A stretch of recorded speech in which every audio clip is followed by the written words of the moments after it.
Welcome back to She Decides, the podcast where we celebrate women making bold moves, breaking barriers, and driving meaningful change. I'm your host, Staci Swiderski, and today I sit down with the unstoppable Fitz Koehler, fitness innovator, marathon announcer, and author, whose journey through breast cancer is as bold as her voice behind the mic. With a master's in exercise and sport sciences and decades in the fitness industry, Fitz has inspired thousands to get moving. But it's her no-holds-bar account of surviving cancer that truly sets her apart. From the brutal realities of treatment to reclaiming her power, Fitz shares how she turned pain into purpose and strength. This is a conversation about grit, grace, and choosing to live life full throttle on your terms. Because when she decides, she redefines everything. You know who made it. Thank you, everybody, for joining us at on our She Decides podcast. I am so excited to introduce our lovely guest today. I'm really, really pumped for this. So full of energy. But welcome, Fitz Koehler, to our podcast. And please, Fitz, tell us more. Just a quick intro, and then I'm going to have tons of questions for you. So we're going to know so much about you before the end of our podcast today. Yeah, me ad nauseum. So yeah, I'm the happiest girl alive. I'm a fitness pro. I've been in fitness for decades. I started teaching when I was 14. I have a master's in exercise sports sciences. I've been helping people live better and longer for all around the world for a very long time. I focus on mass media, TV, radio, books, magazines. I do a ton of corporate keynotes, and I'm a race announcer, and I love dogs, and I love ballroom dancing, and I love obstacle course racing, and I used to be a kickboxer and kick people in the face. And I don't know, life is good, and I'm a happy girl. Happy to be here. Well, it's very, very apparent that you are just full of positivity, but that doesn't come without you've had a lot of hardship. So I know we're going to get into that later, and I believe that the listeners are going to just feel so energized after, listening to you, and just really a sense of like, wow, life isn't bad, right? Right? Yeah. If you think so, you're doing it wrong. That's right. It's like shift your mindset, right? Now, you are from Florida, correct? Yeah, born and raised. I grew up in Fort Lauderdale, and I have spent the last couple decades in Gainesville, Florida. I came to college here as a freshman. Go Gators. And go Gators. I moved home for a brief period, and I missed boys and beers, so I made up a fake excuse to get a master's degree, and thank God I did. But yeah, I've been here ever since. Love the motivation behind that one. Yeah. Boys and beers. It's a good boys and beers. That's a good one. That's a good one. I love it. So you describe yourself as noisy and bossy and compelling. Give us a little background of that. Like, have you always been like that? So I've always been extroverted and boisterous. And it's so funny. One of my very first jobs outside of whatever my parents had hired me to do chores, I was the birthday clown at the skating rink. And I would lead the hokey pokey. And I feel like I still, in some regard, am the birthday clown. I'm still telling people what to do, but making the party come alive. Yeah, that's so fun. I love fun. I love people to be happy. And, with fitness, my goal is to help people live better and longer by making it understandable, attainable, and fun. And I think the fun has to be in there so people stay committed and keep going. Because if it's boring, then why, blah. But yeah, my style is I'm not passive. It's funny. I'm writing book number 5, I just finished the manuscript for book number 5, and I have a bunch of beta readers, and some of them are my interns. So I have these Florida Gator interns, and they're great. I've said, listen, rip it apart. Tell me why the book sucks. Tell me why you hate it. Because I don't want to release this book into the wild if I sound dumb or I've had a typo or whatever. And the most common, you want to be your authentic self, right? Well, that's so important. Ding, ding, ding right there. But what the interns have been saying is you may want to soften your tone here. All of them, because you may want to soften the tone. And in certain places, I have yielded to that. I said, okay, I'm going to soften the tone. But then one of them was like, you should just do blank. And then there's one chapter called Tough Love, and I really let everybody have it. And I just said, no, I'm not pulling back, because who the F wants to hear someone who's vanilla? Lewis, if you're listening to the audiobook, do you want 10 hours of vanilla? Or do you want someone that's going to grab you and shake you and say, listen, bozo, I love you. I care more about you than you do. And if you want to be at your best because life is freaking short, let's do it now. And here's how. And Well, otherwise, so, why do it if you're not going to give it your all, right? And be your true self. Like, what's the point? What is the yeah, point? yeah, yeah. So, as far as the bossy and noisy stuff, it just is who I am. I You're can't like, hold that's my back. personality. Yeah, I mean, I could try, but no, I'm just not going to. And so if I also know with that, there's a certain percentage of people that are going to hate my guts and say, "Ugh, she's bossy." That's Okay, all right. fine. But at the Okay. end of the day, you're a really good person. So you Well, can be bossy. yeah. It's okay. Well, and that's why I get away with it. I mean, the most common feedback I get is thank you for the brutal honesty, but I give sometimes coarse instructions or feedback, but people know it's wrapped in love, right? I get away with it because everything I do is because I love people so much and I care about Aw. them. And so I don't know, whatever, I mean, those whatever. are the This, people that I would want around me. So you'd think, but again, someone please, yeah. probably hates my guts and they're entitled to. That's yeah. So let's talk more about your positivity of, I mean, again, I want to hear more about your cancer. Your Yeah. cancer crusher, you beat cancer. And here you are just and has that played a perspective why you are so much more like, hey, you just never know, and I'm gonna live it up. Can you share more about that? Yeah, so it was interesting. Sometimes people hit the fork in the road called cancer or some other illness or injury, and they go, "Oh, I was going the wrong way," and they pivot. And then for me, cancer just made me double down. I was born happy, just who I am, and cancer was scary. I cried every day. I still continue to do my work. I boarded over 30 planes out of my hometown to go fly around America to speak or host races, and it was hard. I had 15 months of chemo, 33 rounds of radiation. I had surgery. I was basically dragged behind a horse for almost a year and a half. But even during that time, even when I thought this is awful, I thought, well, how lucky am I not to be a kid with cancer? That there was always You're looking at that a whole nother perspective there, too. Yeah, yes, yeah. someone had it worse. Someone at UF Health, our hospital, there's a pediatric cancer ward. That's the bad stuff. Those kids, those parents, and for me, how fortunate to be a grown up who's so violently Oh, ill I and so so forth. appreciate that So, outlook. That just gave me goosebumps, just that well, outlook on life and just like your perspective. Like it could be worse. oh, always, always. And so, can I be? I'm not normally a vulgar person, but can I have a little language here? Oh, Okay, absolutely. good. This is your platform. Oh, good. Absolutely. Okay. Yeah. I mean, the people that are sitting around, they show up at the office each day bitching about traffic. I'm like, really? You're like, Traffic?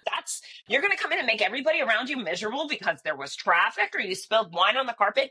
Get a grip. There are people trapped in, caves in the Middle East right now being held prisoner. And they would you're, love to sit in traffic and have a job to go to and have that freedom and just listen to the radio and just, yes. yes, Yeah. yes. So lighten the hell up. Even if you broke your leg, okay, and sucks, it hurts a bit, but then get on the crutches and go do your stuff, go live your life. So I'm not intolerant of pain and suffering, and I've been there, but I also have decided that pain and suffering won't dictate who I am.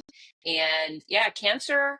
I'm not one of those people who, how sometimes people go, "Well, I'm so glad I had cancer because of blank," or they're no, not You're me. If like, I could go. no, it wasn't the highlight, right? Yeah, if I could go back, I'm blurred. If I could go back and undo the cancer card in a heartbeat, I would not have it. But I can't undo that. So I'm a more extreme version of myself post cancer because I, now I have even greater perspective and passion, and I'm so grateful for every day. Well, you Yeah, faced it with that outlook, right? And then, like you yeah, said, you saw the children that had, like, okay, this could be a lot worse. And so now it's an yeah. experience that you lived, and you're like, okay, I wish I didn't have Right. it, but I did, and here we Mhm. are. You Here we know, are. I watched your video. I mean, during your treatments when you had lost your hair. I mean, you still had this sense of just love and gratitude to be here. And I think that's really inspiring. I mean, Yeah, it's interesting. everybody takes on cancer. You just do your best. You're trying to survive whatever Sure. choices you make. So mine was, I chose not to wear the wig. I had actually, pre my first chemo, I went in and I went to a wig shop with my kids. I thought, well, we'll make this fun. And some sweet little lady, first she prayed on my head. I'm in the South, right? So she's like, can I pray on your head? I was like, okay, fine. And then she brought out these wigs. And then each wig just made me sadder and sadder. They weren't making me feel comfortable. They just broke my heart a little more. And I was trying to make it fun for my kids. And then I was looking, there was a rack of ponytail How holders. old were your kids at the time? Ginger was 15 and Parker was 13. So Okay. they were, Okay. they're, kids Yeah, and but that's a tough yet age anyways. Yeah, yeah. teens. And they were aware enough, if you have a 2 and 4 year old, that sucks for a totally different reason. But my kids Absolutely. Yeah. knew what was going on. And so, that we were trying to make the wig thing fun. I look over and there's a rack of ponytail holders and I love ponytails. I was like, so anyways, we bought a wig. I never wore the wig. They've used it for Halloween, but I just decided, you know what? The wigs are making me sad and I'm not going to allow anything else to make me any sadder than I am right now. And men don't hide their bald heads. And so I just resolved that I You wasn't just going to wear the rocked it. wigs. Well, you know, thank you. I did my best, but there was a lot of times where I was getting ready in a hotel room and I had to go get on a stage in front of 20,000 people. And you have no idea what the deep breaths sound like when you're like looking in yourself in the mirror going, oh, okay, now you've got to get out there and just try to be sunshine. And so How, I when you're in front of those large crowds during that time, what did you feel the reaction was from the crowd when you're looking out? Do you think it was just a sense of, wow, she's really, really brave, or a mix of, wow, I feel sorry for her, or like just a mix of a lot, I'm sure. But how did you feel when you were up there on that stage? um yeah, I mean, people are going to feel the way where they feel, and Yeah. sometimes my start lines, for example, if I'm at race announcing, they may go back quarter mile. So the people at the back are hearing my happy voice and they're hearing all the joy and the fun.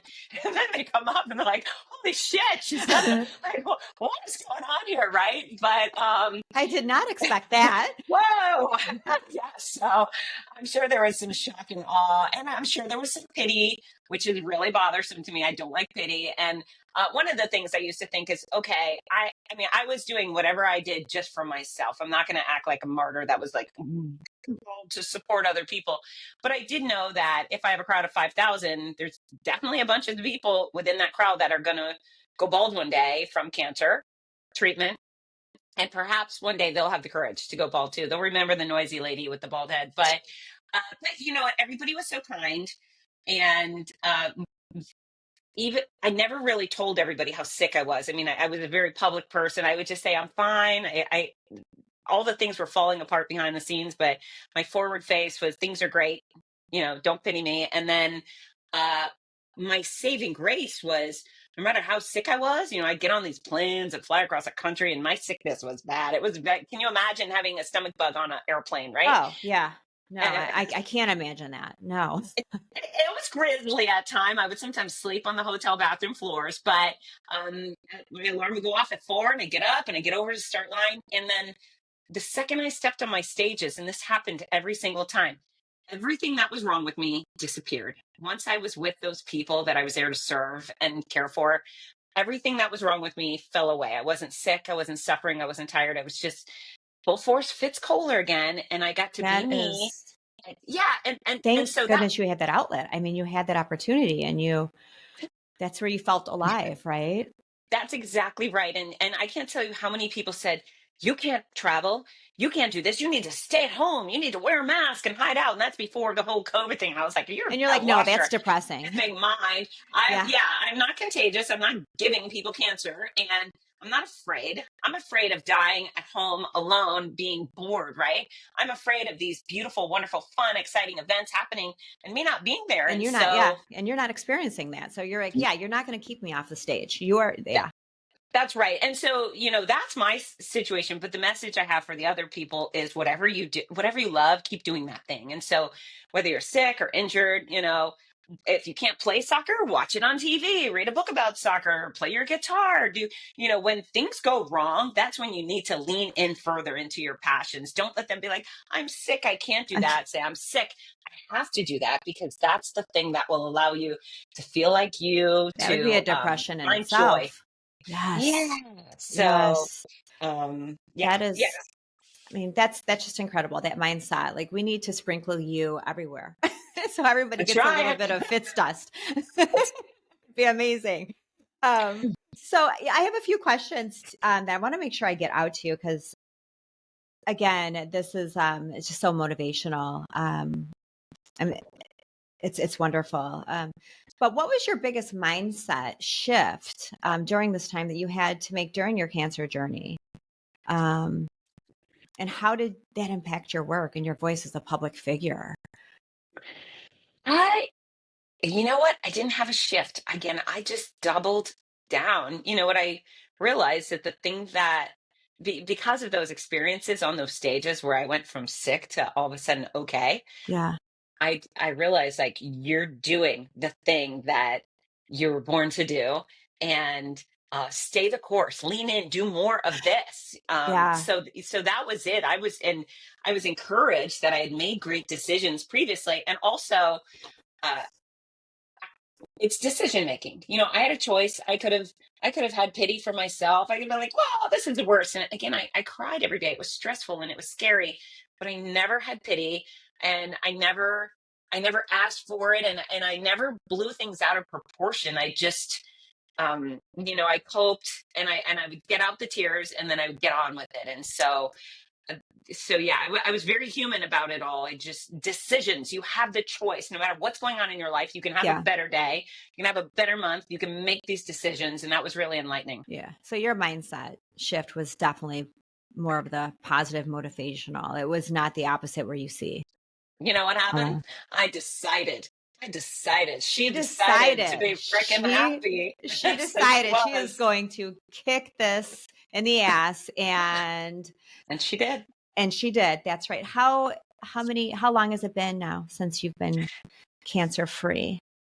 So I'm officially just past May 11th. I think 5 years out of treatment. So Well, that's amazing because it's that yeah. 5 year mark is a real milestone. So, Yeah, yeah, so much less likely to have a recurrence. So, well, yeah, congratulations. I'm very grateful for it. It always, not to go down the wah, wah, wah road, but it's like you see these so many amazing, wonderful people who are affected by whatever disease it may be or Yep. illness. And it's like, oh, why them? Yeah. But then look how you turned it around in that positive way where some people maybe they just literally cannot handle it and maybe Yeah. that's why they're the ones who don't end up with it. I don't know, we don't know why people get that. So I never had the why me moment. In fact, because of those babies, cancer nearby, I always thought, well, why not me? Why not? Even though I'm a fitness Aw. expert and I walk the walk and I'm a vegetarian and I don't do substance abuse, and why not me? Why not me? It could be anybody. And that's some of the messaging I do in the books, is just convincing people that you control what you can when you can, right? I couldn't control the fact that I had cancer, but there were so many other factors that I could control, and I did, and it really You're just helped me. you're so selfless. I mean, Hmm. I mean, it's amazing. I mean, Well, hopefully that's you are nice. very Thank proud of you. yourself. That's amazing. So how was your experience with the cancer? How has that shaped your overall, like the way you coach in health and fitness and even like being an entrepreneur? How did that affect it? You know what? I think my focus on the mental game really increased. Do you feel like you picked it up a notch and Oh yeah, yeah, because I had these epiphanies at things I thought before, but then they were all of a sudden they were working for me. It was the pursuit of passions and perspective, right? Perspective became that, and perspective was always a thing for me.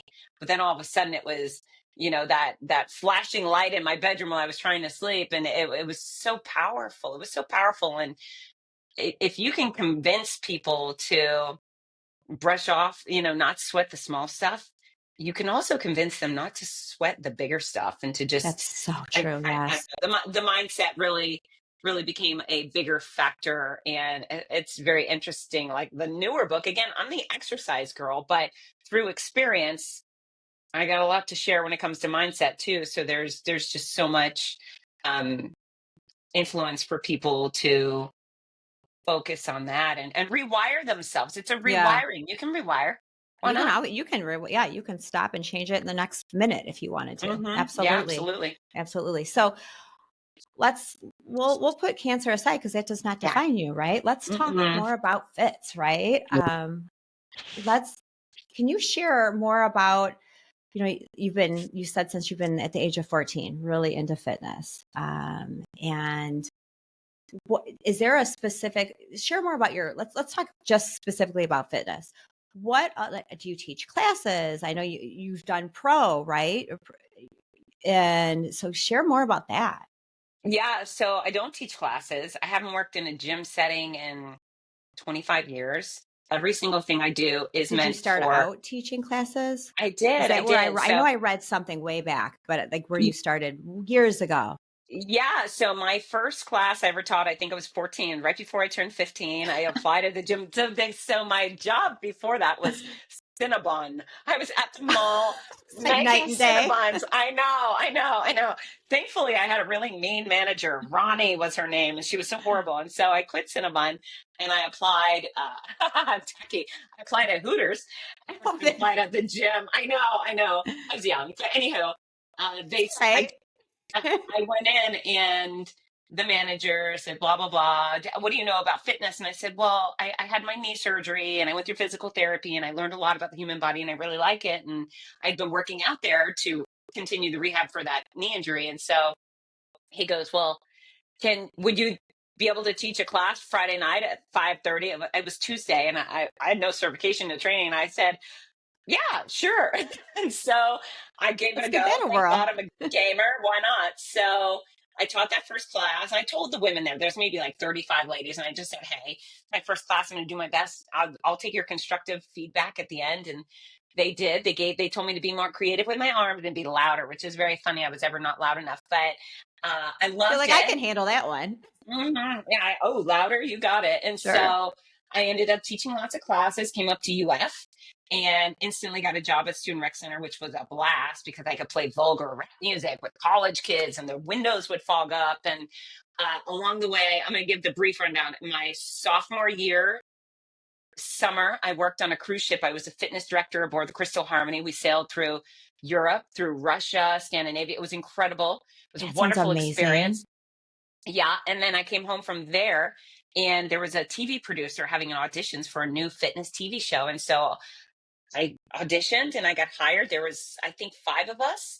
And so we would teach three at a time and we were on TV. Well, we weren't live. We were pre-recorded 3 days a week.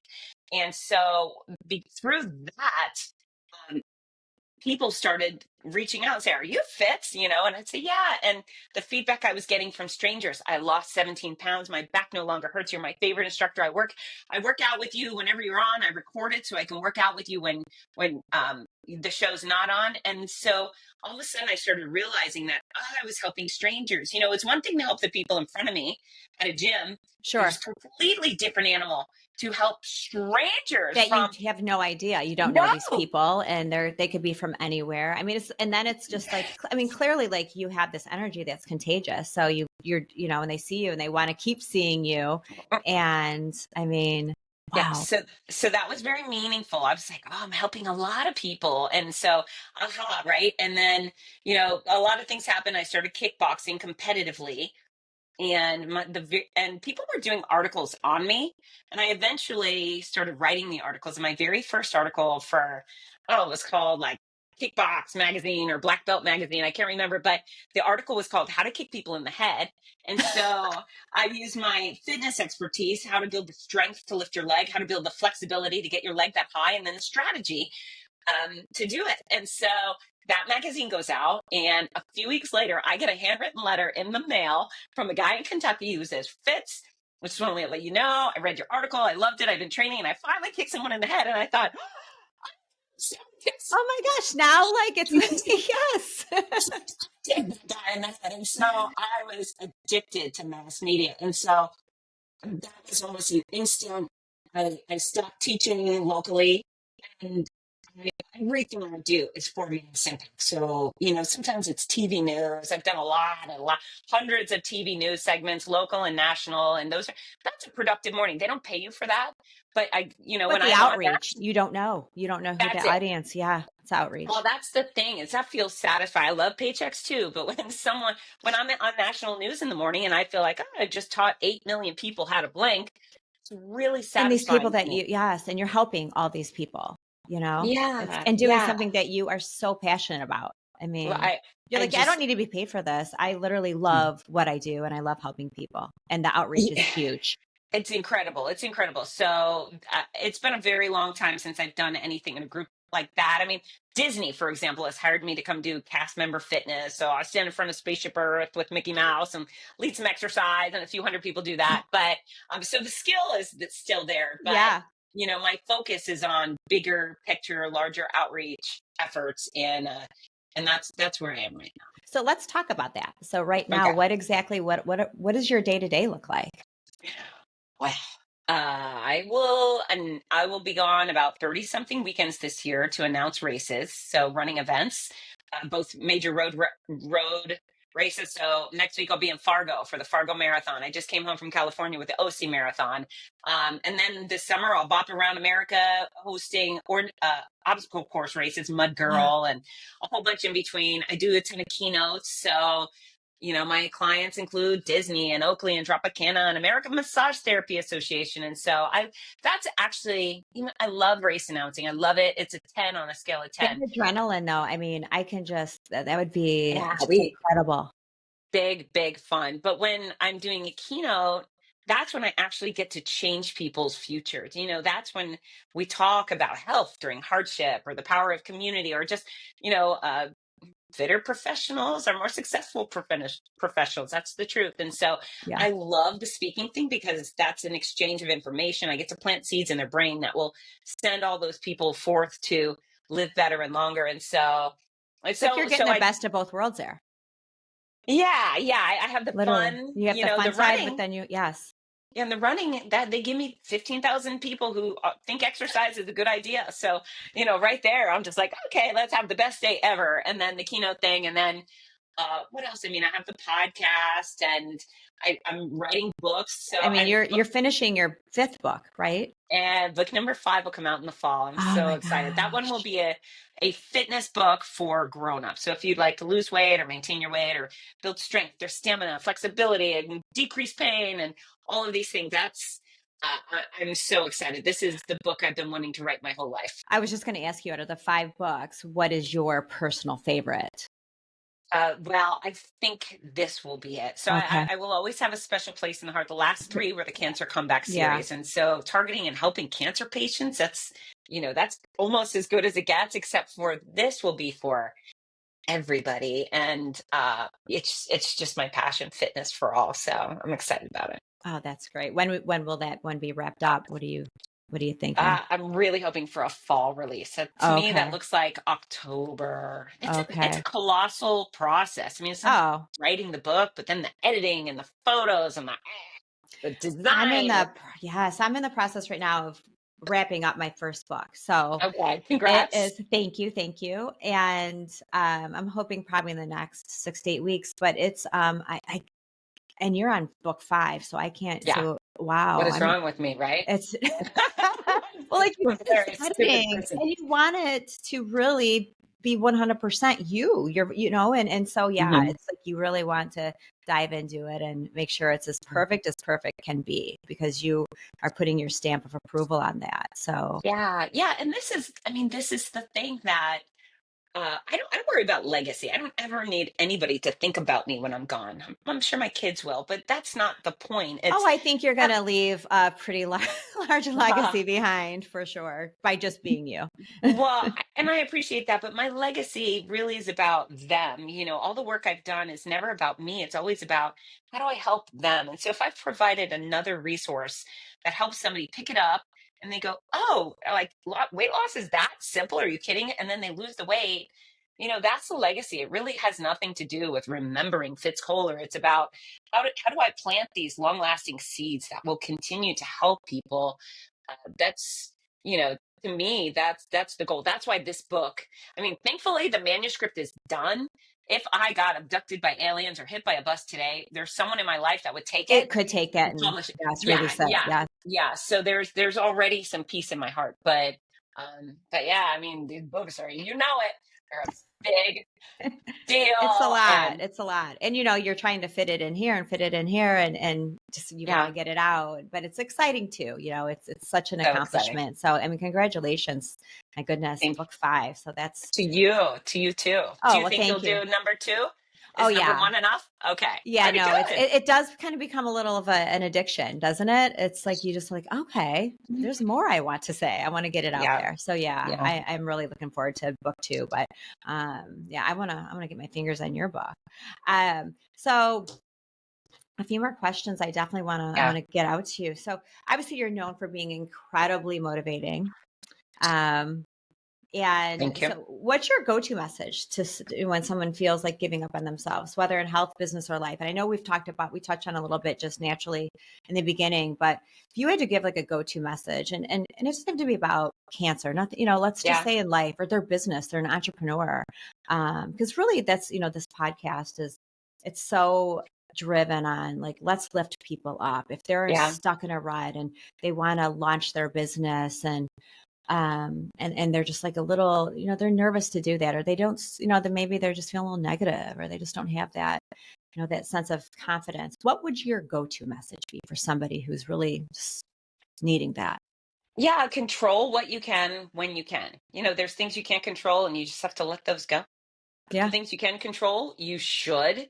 And know that the people who are experiencing success, whether it's in fitness or professionally, whatever genre you're interested in, they have not been bitten by a radioactive spider. They're not a Marvel character. They're just regular people who have done what it takes to get to the next level. And so, if you're obese right now and you'd like to be fit, you see someone you think, I wish I looked like that. Well, the only thing standing between you and looking like that is discipline, time, effort, knowledge. And so those are totally attainable. The same thing professionally. You want to write a book, man. Everyone wants to write a book, they say, and then Yep. maybe they start writing a page and they go, well, maybe not, right? They're like, oh, So this is a lot of work. yeah, it's a lot of work, but work is, I mean, golly, Work is work healthy. is, yeah, it's so good. I mean, even, I don't know, just taking out the trash makes me feel good. I'm like, I took out the trash, I Look what put I it just back, did. Yes. hooray for me. So I got rid of yeah, some clutter. yeah, control what you can, and then know that the victim mentality sucks. It'll only drag you under. You want to drown quickly? Play the victim. Play the victim. It's gross. It's embarrassing. You should not do that. If you have failed, know that it's almost positively your fault in some regard. And if you own that, then when you're successful, you have the opportunity to own 100% of your successes. So Big fan of that. Big fan of that. yeah, Know that, listen, like I really screwed this up big time, but I'm going to learn from it and I'm going to own it and I'm going to do yeah, better next time. yeah, yeah. And Rather sometimes than to people, feel sorry for yourself, the victim, like you said. Oh, that yes. mentality is like the worst. And being around people like that, it's very, very draining. Well, it's funny because, us girls, right? There's a lot of that. Well, it's because I'm a woman. And, well, because I'm a There's an woman. excuse Why I for cry my, everything, right? yeah, yeah. You know who's been horrible to me?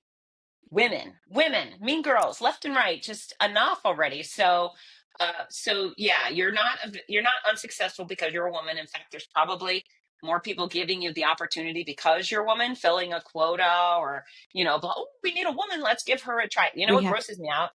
When people say, well, we need to we're looking for a female announcer. I'm like, well, okay, don't hire me then. Hire me if you want the best announcer. Hire right, me if you right. want the most professional, exciting experience for your runners and you're willing to pay for it. If you just want some woman, go get some vagina anywhere. You can Yeah, find just one. go get, yeah, Not they're all me. over, right? Right. Yeah, They're yeah, all yeah, over. But if you want somebody incredible who yeah, is the best, like I'm yeah. right here. That's Yep. right.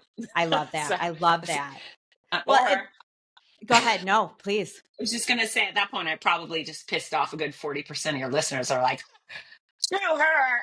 No, It's that's no, it is. This is podcast is that's why we have podcasts, right? It's yeah. we want people to be their true selves Mm-hmm. and just I wouldn't want it any other way. I don't want it any other Yeah. way. And that Yeah. actually that leads right into my next question that I had for you is like women trying to find their voice, right? Or rebuild their strength. What practical steps would you recommend based on your own experience? And you literally just answered that, like, Mm. don't play the victim, right? I'm Yeah. like, that's part of it right there. Don't, Yeah. Yeah, and then be who you are and know that you can't please everybody. I started learning when I was teaching fitness as a kid that, my style is high energy and silly and fun. And some people really didn't want that. They wanted to come to the gym and have like a little more peaceful. They didn't want the blaring music. And so I learned, okay, this is the way I teach. But not everybody's going to love that. And not everybody's going to love me. And that's just fine. I'm not everybody's cup of tea. And so know that you're not going to be everybody's cup of tea. Don't even try to please everybody because it's impossible, right? So just do you. And the people who want to buy your services or buy your products or be your friend, they will be magnetically drawn to you.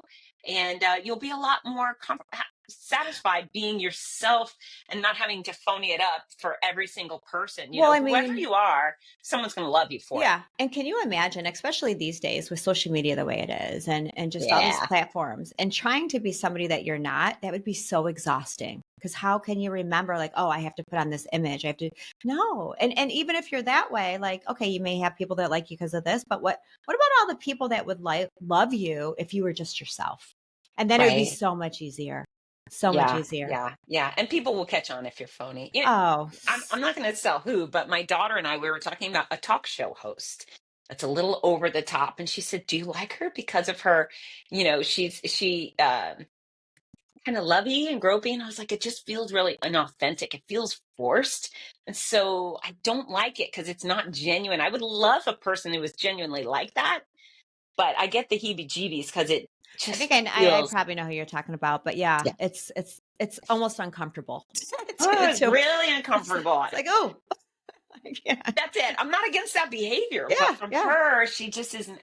It's forced, and I don't watch because of that. And like you So said, people can see that a mile away, right? I So think just so. be yourself, and Yeah, big fan of that. So, what does she decides mean to you? And I love that you called it out earlier. You're like, yeah, because I yeah, decided, and she decides. So, was there a definite moment in your life when you decided to take your power and your path and your purpose back? And I almost feel like I can answer that for you because I've read a lot about you, obviously. I've watched your video and then listening to you. And I feel that you have been you since literally you were born. I mean, you yeah, just seem you have this sense of just motivation and just a good heart, good soul. yeah. Well, I appreciate that. And I try to be good, right? But I'm a joy addict, and so that really steers me. Is I need to be happy, and I pursue things that make me happy. I pursue other people's joy too. I'm addicted to those things. And I'll be the court jester if it takes to get people to smile and relax. And so those are my needs. Now, I'm very human. I had an eating disorder as a teenager. And, that was one of those things that I was bulimic. And in college, it had gotten kind of bad. And I finally was able to just talk myself out of it. And what did I do? I thought, well, I had a friend down the hall who was pretty overweight, and I thought, you know what? If she gained weight, would I like her less? And I thought, no, I couldn't like her less. She's so funny and fun. She's so nice. I thought, well, if she lost weight, would I like her more? I thought, well, I don't give a rat's ass what she Yeah, weighs. I yeah, just really you like like her. her. Hmm. And then at that point, I was able to put a value on myself that I'm a nice person and a decent student and a good friend, and my appearance really isn't affecting anybody else but me. And so I can just focus on the good parts of myself and then, always try and improve the places that I need to get better. But I stopped beating myself up and I stopped being that girl who was like, am I fat? Do I look fat? I'm 40 something pounds less than I was in college, but even despite that, I was able to break through that barrier of just being kind to me first, still striving, but being kind And that has really set me up for a much, much better life. So I hope everybody out there can make a list of the things that they love about themselves. And if there's room for improvement, especially when it comes to health, I'm all for it. And I've got a ton of free resources, but just know that you deserve joy. And if you pursue it, you will find it. I love that. I love that. And yeah, definitely yeah, you have to start out being kind to yourself first, because how Yeah. can you be kind to others if you don't have it within? I Oh my think that's, gosh. and forgiving yourself and just not beating yourself up. So is there like what does trigger you though to put you in a bad mood? And I know, we're all human. So are you ever like just like, I got to get out of this funk, even if it's for an hour Yeah. or whatever it is, and you find yourself going down there? What really gets you into that pissed off mode? Well, pissed off, screw with my kids. You're gonna find out, right? That's Real quick. hashtag FAFO, right? It's interesting. I don't even know why. I just start randomly feeling sad, and I think, why is it? Now, fortunately for me, it's very short lived because I instantly take action. I feel like this weird, like, why do I feel this way? And then I go play my guitar, or I go directly outside and I hug my dogs, or I exercise. So I only allow those sad feelings to stick around momentarily They because creep up and you're like, nope, I just, nope. we're Yeah. getting rid of them. And I do, so and that's behavioral modification. That's what people need to know is, okay, I was born a joy addict. Not everybody is, but you can become one. You can turn yourself into that. And so I do think, though, not being around big groups of people. So my career is actually, it's a little like crack cocaine for me. I need those people, and I am very hands-on. My gosh, at a finish line, people come through. I might get 1,000 hugs on race day, and I'm groping people and holding their hands and running them through. And I need that. I need that. Yeah. So sometimes, if a few weeks go by without a race, I start, or an audience of some regard. I need them. Um, Yeah. Yeah. yeah. Those people that just that energy, that positive, like, yeah, energy. Yeah, I Yeah. also need to be alone too. So I don't know, Yeah. I'm a little psycho, but like mass crowds or solitary confinement. No, Either way, but when you need to make that switch, that's all that matters, right? How long have you that's been a right. vegetarian for? The greater portion of my adult life, I think I started when I was about 20. When my kids were little, I added chicken for their convenience. I don't know why I did that. And then when I was going through chemo, I added chicken. The second I stopped chemo, and that was the last. I haven't had any more chicken since then. But there is a healthy way to have meat in your lifestyle, and there's certainly some meats that you should disregard because they're dangerous. But I love animals, and I have friends that are chickens, and so I just can't do it anymore. That was really it. I just have too many friends that are cows and chickens and pigs, and it broke my heart. So Yeah, I that's hear you. it. I'm a vegetarian as well. And it's mainly for that reason. It's just because I love animals, and Yeah. no matter what it is. And yeah, I mean, and it's been probably for me, it's been close to about almost 20 years since I've eaten meat. But that's what it was. I mean, of course, I love the taste of it, right? A good steak and this and that, Hmm. but I can't do it. There's no way. Yeah. I don't think I will ever be able to again. And I mean, people that do, I'm like, my husband, of course, he's like, bring me all the cheeseburgers and this. I'm like, oh, it smells so good, but nope, can't Yeah. do it. It's so funny. I always say my nose is not a vegetarian. I drive by a steakhouse, I'm like, I but know. Yeah. Yeah. It's for me. I wish I could say it was the health reason, but for me, it's just more my yeah. love for animals. I can't do it. There's nothing wrong with that. There's nothing wrong with that. And if you come to that point where it's a moral issue, then you can't undo it. It is right. You Yeah. just can't. You can't. So I have a few rapid fire questions for Mhm. us. Okay. These are the fun ones. So um, and just quick, whatever you think is the best answer. These Okay. are yeah, more of a get to know you, right? All right. Okay, so coffee, tea, or protein shake? Tea. Oh, see, I Hot. would have thought you Hot would have said tea. protein shake. Hot tea. Yeah. Okay. Yeah. What, this is a fun one. What's your pump up song before hitting the mic or the stage? Nothing I could play out there because it's vulgar, but Ludacris, Get Back. Oh, yeah. Yeah, that's a Yeah. good one. Hmm. Sneakers or heels? What's your go-to power shoe?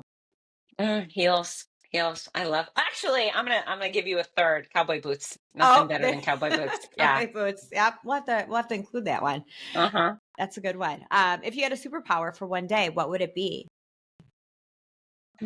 I'd be able to sing beautifully. I would love to have a beautiful singing voice, and I don't. You don't think do you think you don't, or do you really feel you just have you been told don't I'm get up pretty there and do a confident. karaoke? Yeah, it's pretty confident. It's probably a unanimous decision. I haven't taken that poll yet, It's but pretty yeah, unanimous. I love that. yeah, I have always said that too. I'm like, my goodness, if because my voice is awful. There's no way. I don't even sure. want to sing in the shower in the car. It's not good.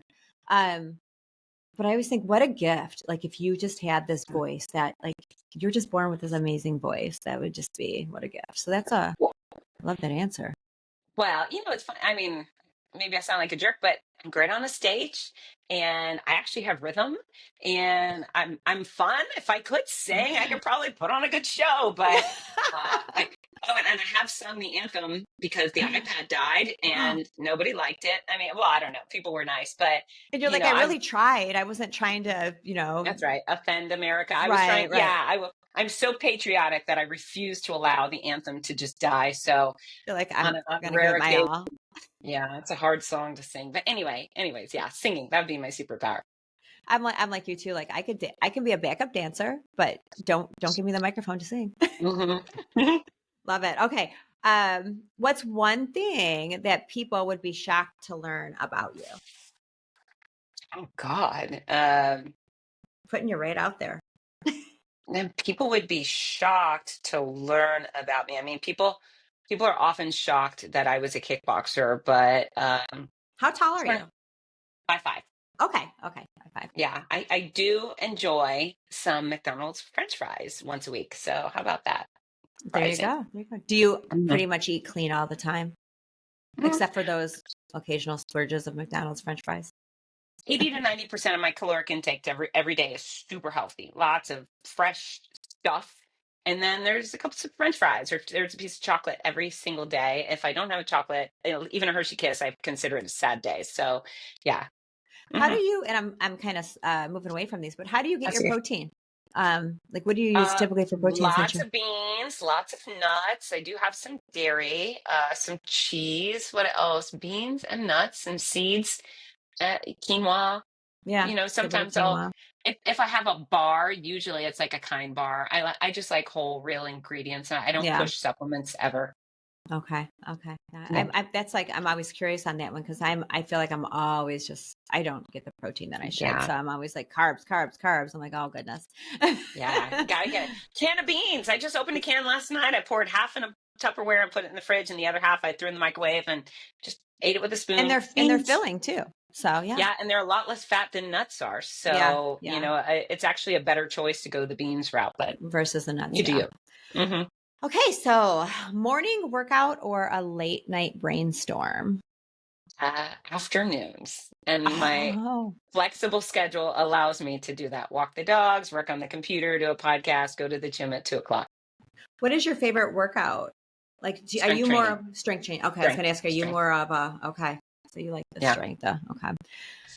What is your personal mantra right now in 3 words or less? Perfect is boring. Oh, that was quick. I thought you were going to have to think about that one. No, perfect is boring. And these were not even pre-planned to send to you. That was a Yeah, quick yeah, yeah. that was a rapid fire, all right. I know who I am. Yeah, yeah.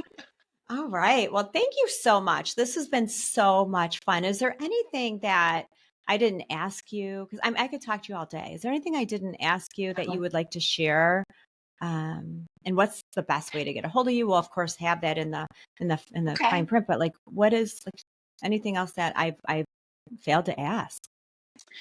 Uh, you know what? I think we've covered a lot. And if people would like more, I mean, golly, there's so much more as you've seen. So my home base is fitzness.com. That's FITZ as in zebra, NESS.com. There's a trillion resources there, free articles, free workout videos. My Instagram at Fitzness is jam packed with videos and content. And really, it's all there.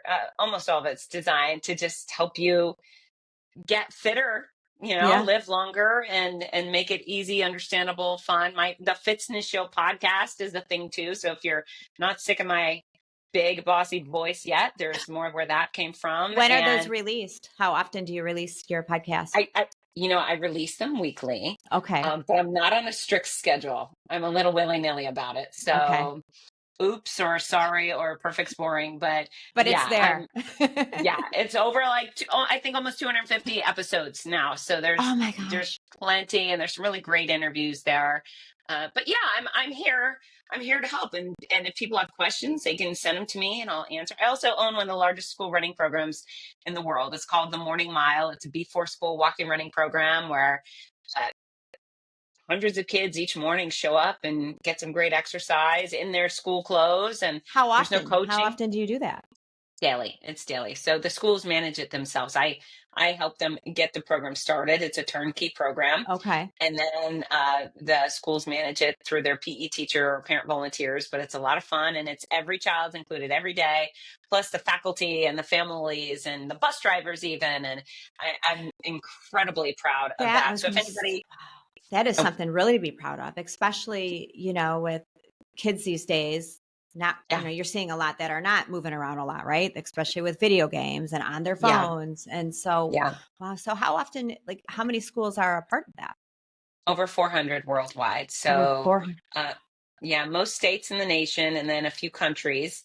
And it's mind-numbingly easy for a school to implement, and the outcomes are extraordinary. Just hundreds of thousands of kids have taken part, and their parents. It's, so many moms reach out and say, my kid has ADD, I need this program so the kid can get the willies out before school day begins. So that's actually a big instigator. Sometimes as principals call and they say, we need help with behavior modification and tardies, and we know that your program will fix those things. So I created the program thinking about healthy bodies, and the schools came back and said, this is really helping us create healthy minds, and modify bad behavior and so forth. And again, it's free for the student, it's free for the school. The program is usually sponsored by a local business. On occasion, a big company reaches out. We've had Under Armour reached out once and said, hey, we see what you're doing, we love it, can we sponsor 50 schools around America? And I said, okay. So then I had to find 50 schools who wanted to use the program. But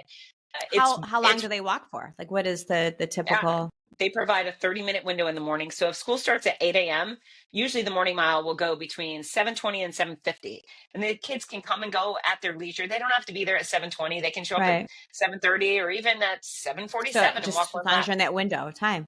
Yeah, they can walk real slow. They can run real fast. Some kids do one lap, log it, and go to class. Some kids are out there, they do 4 miles a day. We've had kids run over 700 miles in a school year, and elementary school kids do that. So, program goes from preschool through high school. And yeah, it's everybody, whether you're black, white, green, purple, Jewish, Catholic, it doesn't matter to me if you've got legs, if you're in a wheelchair.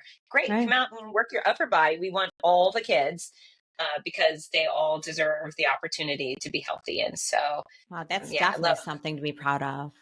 yeah, And thank and you. And so how many that's, years now has that been running? I think I launched in 2011. So we're going on Wow. 15.